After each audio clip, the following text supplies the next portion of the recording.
Hello, I'm Doug Coleman, President and CEO of Mexico Mining Center, your source for information on mining exploration and development in Mexico. We are here today with Charles Funk, Vice President of Exploration for Vizsla Resources, the company that caught the world's attention last month with one of the hottest drill intercepts of the year in Mexico. They hit nearly 4 meters, running close to 3 kilos per ton silver and over 100 grams per ton gold. Charles, thank you for taking the time to chat with us today. No worries. Thanks for having me, Doug. As we speak, Mexico is going through a real boom in mining exploration, and Vizsla pretty much triggered the explosion in activity around Mazatlan right now. So could you give us a little bit of background about Vizsla Resources and how Vizsla became involved in the Pinnacle district of Sinaloa? Yeah, happy to. Credit goes to Michael Connett, our CEO, and Craig Parry, our chairman, for the deal. They founded Vizsla in 2018, set it up as a vehicle specifically looking for an advanced project. In fact, I think they were more focused on copper projects. But this opportunity came across their desk and they went straight down there and had a look. And as it's proving to be, the scale of it, the size of it really caught their attention. So we were able to close that deal around mid last year. And you're right, the world has changed. I think everyone forgets that, it was a lot harder to raise money for exploration programs 12 months ago. Oh, absolutely.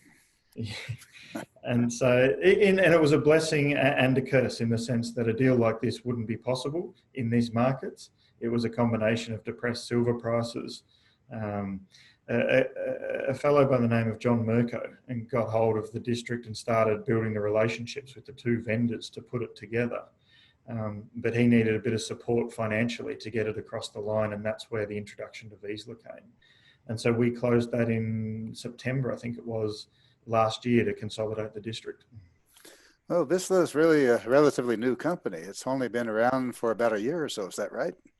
Yeah, that's right. So this is it started with a listing project in BC, but it was really after a quality, game-changing project, and Pinnacle, we hoped was and is proving to be that. Oh, that's really great. Well, there's definitely a boom in exploration activity in Mexico right now.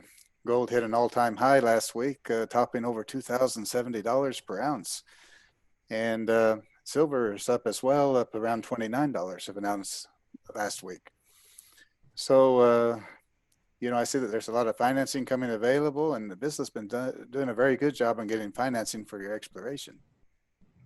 Yeah, I think, higher metal prices is definitely makes it a lot easier, although our bias is still to find projects that make money in any metal cycle. But we were lucky.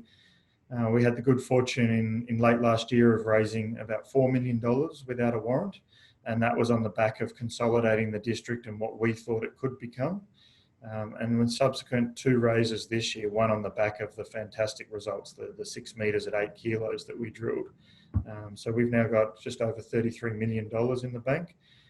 So as we just touched on before the call started, the great thing about real money coming into this sector is you can do genuine exploration without fearing, do you have to drill holes for the market? And so I think you'll see a whole rash of discoveries come through now that people have significant enough budgets to take real risks. Oh, that's definitely the case. I see that the drilling companies are at near 90% capacity already. And we're seeing new discoveries announced every week in the press releases. Just talking about new discoveries, I know that you just released a new discovery today. Yeah, this morning we put out the discovery at San Carlos. So we always talked about 2 strategies at Pinnacle. So once we put the district together, we thought there was a series of lower hanging fruit targets and then higher risk, higher reward targets. And so, the main Animus vein has seen a significant amount of mining. There's over 7 ore shoots on there, either mines or drilled off resources.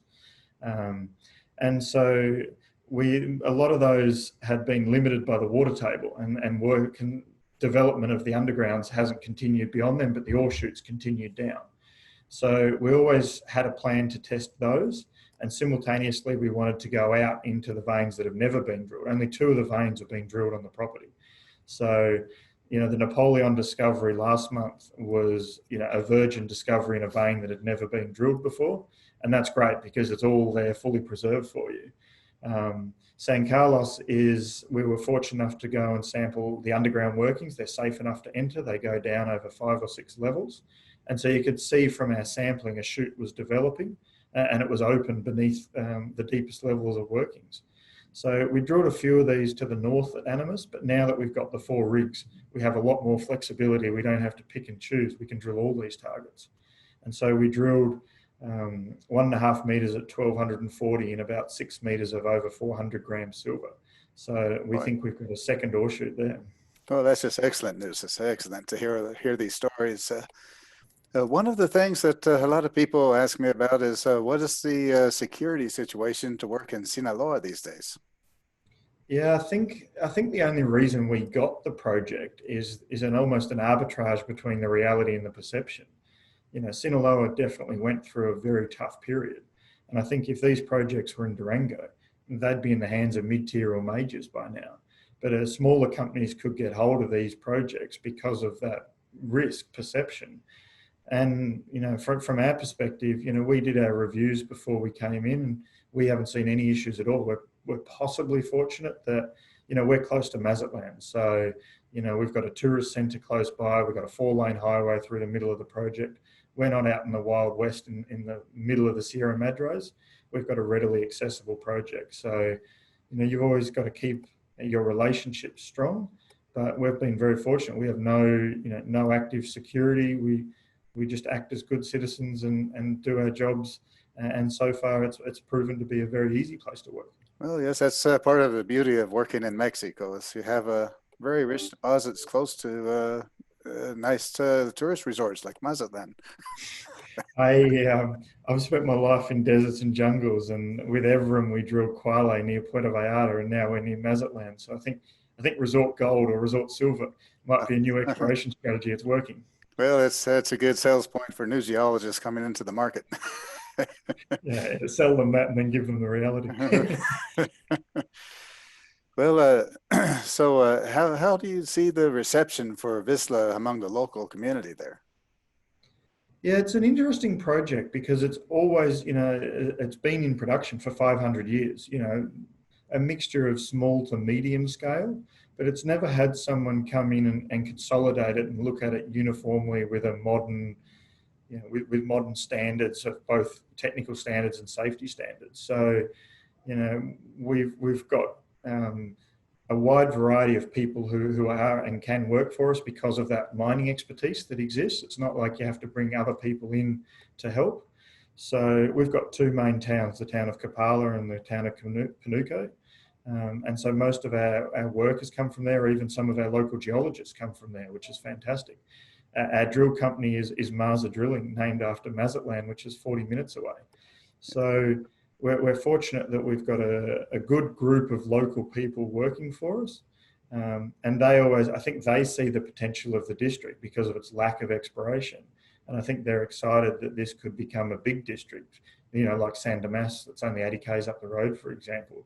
So yeah, we've got great support because it's seen as a continuation of what they've always done, possibly with improved safety standards. Well, yes, you're not just looking at one single deposit on this property. You're looking at really a district scale deposit.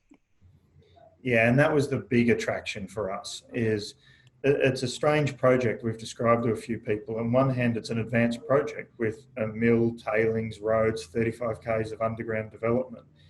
So that you're talking a production centre. But at the same time, there's the only geology map's the government geology map. Only 2 of the over 20 veins on the property have ever been drilled. So it's that scale. The 2 discoveries we've talked about are 6 kilometres apart. The veins themselves run for 5 or 6 kilometres with multiple ore chutes or dilation zones that could be ore chutes on them. So the size is exciting. It could become a big deposit. Well, this is just really exciting. It's just amazing to see a property like this that hasn't been really explored with modern methods. When nearly every geologist in Mexico has probably driven across this property at one point or another. It's interesting as we do more work on it, the more people we talk to who said, we tried to do a deal on that, or we visited that. You know, it was really serendipitous to have the low metal prices. You know, a key driver on one of the sides of the deal passed away, and it moved to his family. So if it wasn't for a couple of factors all occurring at the same time, I don't think, you know, we would have been another group who said it was a nearly project. We just had the persistence and good fortune to be the group that consolidated it, because the pedigree, I think, has always been known. Now, for those of the listeners right now who don't know who aren't familiar with the area, the Pinnacle Project is right along the Espinazo del Diablo Highway, which is the famous route that connects the Pacific Ocean to the central part of Mexico, going through Durango. So it's a major thoroughfare for nearly everyone in the country, and anyone traveling from the coast to the central part of the country would have passed over Pinnacle at one point or another. The main vein goes right underneath one of the bridges. In fact, one of the workers pointed out last time I was down there that they got 1,000 grams per ton in a drill hole right where the footing of one of the bridges is. So it makes infrastructure amazing. You know, we've got 2 track rigs and 2 man-portable rigs on site. And those track rigs are very useful because they're quicker to deploy, but we've got the road network. Sometimes you've got to be a bit careful with your angles to get angles on the drill holes. But, you know, we can get everywhere on the property, which I can't say has always been the case with all the projects I've worked on in Mexico. Well, I'd like to just finish up this quick interview. Ask you a little bit about yourself, Charles. You're from Australia, and you have a fairly unusual background for VP of Exploration. Could you say a little bit about your background and what got you interested in it, or what brought you to Mexico? Yeah, there's probably a couple of dark secrets there. The first one I probably shouldn't admit on camera, but I'm a geophysicist by training. Yes. I actually went to uni and did space science. I had no interest in geology, no consideration of geology. And I started to joke that I worked out that there was more money in looking down than looking up about halfway through. But I just picked up geology subjects, and I really enjoyed it. And I come from a farming background, so being outside was natural to me. And so I just picked up the geology and slowly did more and more on the geology side, and I really enjoy it. So, you know, I view geophysics, geochem, they're all tools that go with geology, and they all meld together. And then I was very fortunate to join a group called Oxiana, or Oz Minerals. They're a $2 to $3 billion company, a mid-tier copper company that was very aggressive around the world. And that was the first time I went to Mexico, I think in 2009 for a JV in Sonora. And then with Newcrest, I moved to Newcrest and learned a lot about epithermals, and that's probably what pulled me back to Mexico. And so for the last 5 or 6 years with Evrim and now with Vizsla, had the good fortune to look at a lot of projects, to be involved in the Ermitaño discovery in Sonora, the heartbreaking proto-discovery that Quale was with Evrim in Jalisco. Yes.